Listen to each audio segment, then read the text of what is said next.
How you doing, everybody? It's your boy Wardy, and as you can see, we're back at it talking about the Amazons, and we're also back at it with our latest edition of 2024 New York Metropolitan Player Preview and Projections. Now, we talked about guys like Mark Vientos and Brett Beatty, right? We've also talked about guys like Harrison Bader and Brandon Nimmo. So if you haven't checked out that previous content, I highly implore you all to do so after watching this one. But now let's get into some of the new guys on the block for this rotation here in Queens, and none other than, yes, Luis Severino and Sean Manaea. How have they fared this past year? What are their roles going to be with the Mets? And ultimately, how do they project for the upcoming year? And then some is what we'll be breaking down. But before I do all that, make sure to smash that like and subscribe button, as it is the easiest and best way to support the channel. Thank you all so much in advance as always. And before I get into it, I have to thank you all. Your amazing support, especially with our amazing sponsor here at BetUS, has allowed myself and our great friends to be hitting spring training once again this year. It's going to be an absolute blast. When I say once again, I was there last year, going now this year. It's going to be so much fun,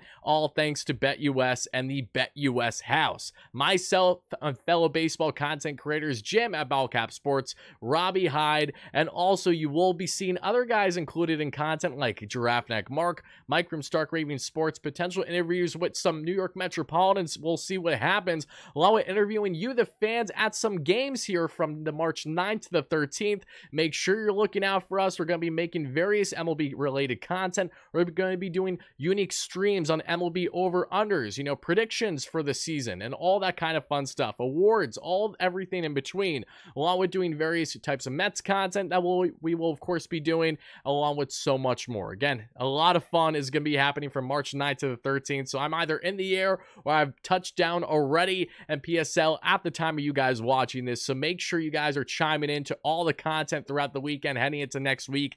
At the time of recording this, is going to be nothing short of an absolute blast. Look for us if you're in the area as well, attending any of the Metropolitan games or other games in the area that we plan to attend. And again, thank you once more to BetUS for making this happen, and make sure you guys are chiming in on socials, as we'll be using hashtag the BetUS house for all of our awesome coverage. Again, shout out to them once more. Now let's get into Sean Manaea, the man that initially we were thinking, okay, we got ourselves Aquaman here in Queens. We've had Thor, we've had the Dark Knight, now we have Aquaman, and after his first spring start, he went from Aquaman to Clark Kent, and that is in fact, yes, Sean Manaea. And for those that didn't see already, yes, Sean, after growing his hair and his beard out really the past 4 years, gave it all a cut, gave it all a shave. He's like, I'm done. We're mixing it up. He's going back to his early Oakland A's ways, which is how he looked at the time. You know, this is a man that has a no-hitter on his resume. He's had some really good seasons under his belt, and now Manaea is, again, trying to find himself again after having a really down 2022 season, after leaving Oakland to go to San Diego, struggle mightily with the Padres. Then he starts working with Driveline an offseason ago, and they do a fantastic job on getting the best out of their pitchers, especially when changing up certain things about their arsenal, pitch grips, and ultimately maybe getting more horizontal break and movement. And we see here with Sean Manaea, who's been utilizing a sweeper in his arsenal the past year, it has seen a nice success rate and has won an all year with the San Francisco Giants. A 4.4 ERA, just under 120 innings. Now Manaea takes his talents to the Mets here on this deal, and he's hoping to, again, impact this rotation, be utilized probably more as a starter than anything else. This is a Manaea that has been utilized both as a starter and a reliever the past couple of years, but he, of course, given this current makeup of the rotation, has a great chance to be more of a mainstay starter. But the big question, especially with someone like Sean Manaea, is one, how durable can he be for this upcoming season? And two, how exactly do the Mets plan to implement him? This is one of these players, too, that, again, ultimately can give you plenty swing and miss, also can have yourself getting barreled hard and walking everyone and their mother. So you're not exactly sure what you're going to get with Sean Manaea this year. You see his projections in just under 160 innings have him here at a 4.3 ERA, of 1.27 whip, and a 2.1 WAR, which is a win higher than the 2023 season with the Giants. And honestly, these Fangraph projections, I'm buying for the most part, but I could argue that on the optimistic end, I could see Sean Manaea having an ERA this season. Even if the expected numbers aren't as great, I could definitely see him still ranging and say that 3.75 to 3.8 plus range on the array. If he goes all the way at 4+, wouldn't shock me either, but I do think that the Mets will be very creative in how they utilize Manaea throughout the course of the 162, both as a starter and reliever. Think of the Tampa Bay Rays. Think of David Stearns as previously ran Milwaukee Brewers, teams that, again, sometimes have a spot starter out there, sometimes have a starter out there for the first couple turns of the order, then they bring in essentially another starter, eat another 2 or 3 innings, then they're bringing in their setup man, then they're bringing in Edwin Diaz, and then bam, you are good to go. So it's going to be unique to see how the Mets plan to utilize Sean. It'll be indicative on how he performs, but his arsenal, again, with the fastball, with the sleeper, with the off-speed pitches, he's got some nice mix in there. It's just about making sure that he's not hanging too much over the plate. That's where he has definitely been snake bitten in the past. So hopefully we don't see too much of that here in Queens with, yes, Sean Manaea. So now going from Sean, let's talk about the man who's been in New York for his entire career and now is taking his talents to Queens from the Bronx. And that is not other than the Luis Severino. Sevy, many of you guys know very well. Of course, we all do, right? Who doesn't know Luis Severino? This is a man back in the 2017-2018 seasons, was a Cy Young caliber pitcher, pitching just around 200 innings in those years, looking to just, 3.5 year rate, looking very strong. Sevy, up until this past season, has been a very good starter when he's out there on the mound. That's a big thing. He hasn't pitched much at all over the past couple of years, and that has been a problem for him and his production, and that's what led him to ultimately landing in the Mets' lap here on this 1-year, $13 million deal. Sevy, after having a very underwhelming campaign, you see here in just under 90 innings, a 6.65 ERA, the expected numbers weren't much better. So what was the reason with Luis Severino, and why are the Mets taking this flyer? Why are they taking this potential risk with someone like him? Well, one, you look at the rotation makeup. They need as much help as possible. We know that. And two, you also know that this is a 30-year-old that still has plenty to give in his career, and he just needs to fine-tune a couple things. Not only about his arsenal with the changeup, but also his sleep. What did Luis Severino do this past offseason? He finally fixed his sleeping habits. He has struggled mightily, said, for a while now. Getting consistent sleep has been a big problem with him, and his lack of performance and really his durability we've seen over the years. This past offseason, he was able to finally find a guru and get his sleep right, and he's sleeping the best that he has in a very long time. So that is reason to have some excitement and optimism for us Mets fans, because the stuff is all there with Sevy. He, at the time of recording this, just pitched another scoreless outing for the Mets, this time 3 innings of 3-hit ball, 4 Ks against the Miami Marlins this spring. I know it's spring training, but just to put a little emphasis, and yes, I am recording this video in part purposely because I was assuming that Sevy would have another nice spring start, so it goes well with the algorithm.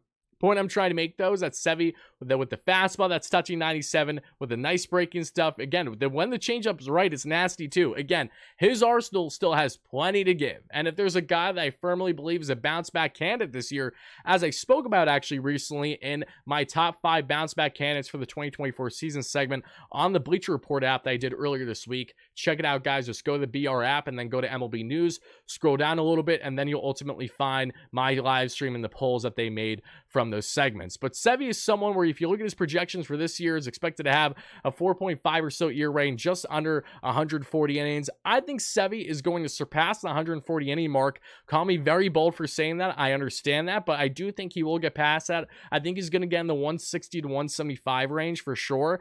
FIP 4.4. You look at the K percentage, the walk percentage, home run per 9 definitely is better than what it was this past year. I actually am not buying the FanGraph projections. I'm probably way too optimistic here, and that's my fan bias. But if you look at the 2023 season, that was an anomaly of a year for Luis Severino. All the years prior, even though that, yes, there were very small sample sizes, when he did pitch, he still pitched pretty darn effective. So when you look at the overall makeup, Sevy and his arsenal, staying healthy, being comfortable, this is absolutely a guy that I could see having an ERA close to a full run less than 4.5. Again, that is where a lot of things go right, so it also wouldn't shock me if he gets absolutely rocked and sits more in this range. But staying on the optimistic end one, and knowing that he does have the stuff to make it happen. This isn't, again, a soft tosser that is so dependent on his defense behind him. This is most certainly a guy that can strike batters out and, of course, get outs at a solid clip. So honestly, Luis Severino, similar to Sean Manaea, I think he has a much greater chance sitting in that 3.7 to 3.8 range than potentially 4.5 and up. That is how I'm feeling about here with Sevy. I'm really thinking that this past season was an anomaly for him with the Yanks, and we will soon find out what he brings here for the New York Metropolitans in Queens. But before we get out of here, folks, as we started the show, of course, we did talk about my amazing sponsor here at BetUS, and let's talk about them once more before we wrap things up. As you know, BetUS is safe, secure, and reliable, as they've got you covered with all your sports betting needs, whether it's NHL in season action, NBA in season action, like we got going right here, which I'm going to take place in, with my New York Knickerbockers facing off against the Orlando Magic at the time of recording this. So if you're not a fan of the Knicks, I apologize if you got offended, but of course the bias is going to show at least a little bit, right? And shout out to them as well, because if you guys sign up today, and again, please make sure you're betting responsibly. Never implore anyone to take part in this, even as support of this channel, if you guys are not sure how you can handle sports betting. Make sure you're responsible and smart in doing so. But if you are one of those people and you have a lot of fun and enjoyment doing it, click the link down below. That way you get a 125% bonus with, yes, BetUS. That means if you deposit $100, you automatically get $225 to work with. It is that easy. And as you see here, the New York Knicks right now, these are the live odds that we got going on at the moment. So let's check out the live betting here with BetUS before we get out of here. Let's see here. Let's scroll down to the New York Knicks, and we're going to take here on game total points and game spread. I'm actually going to go hammer. I'm going with the Knicks. I'm going to go here. I'm feeling, yep. Actually, that just got taken away. There you go. I'm going -5.5 at -126. That's if they'll let me place it in time, which is a really hard thing to do when you're doing these live bets. So let's place it. Let's get that in, and let's get this bet placed.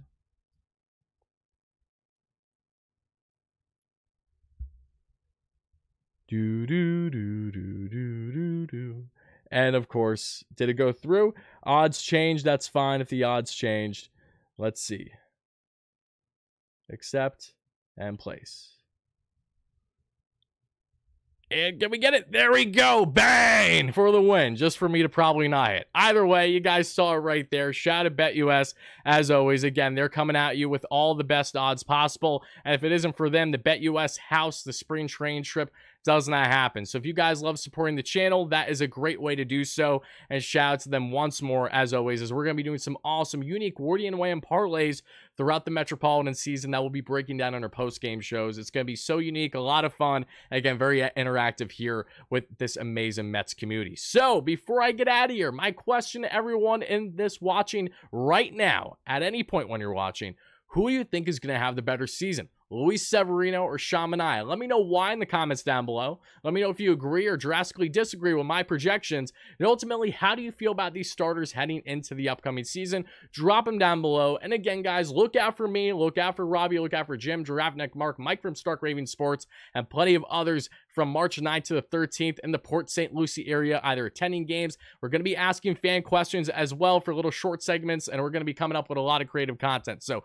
be on the lookout. Thank you all so much for the support, and stay tuned as always for consistent coverage on all things Mets all off season long. This is your boy Wardy. I'll talk to you again real soon. Peace out, everybody.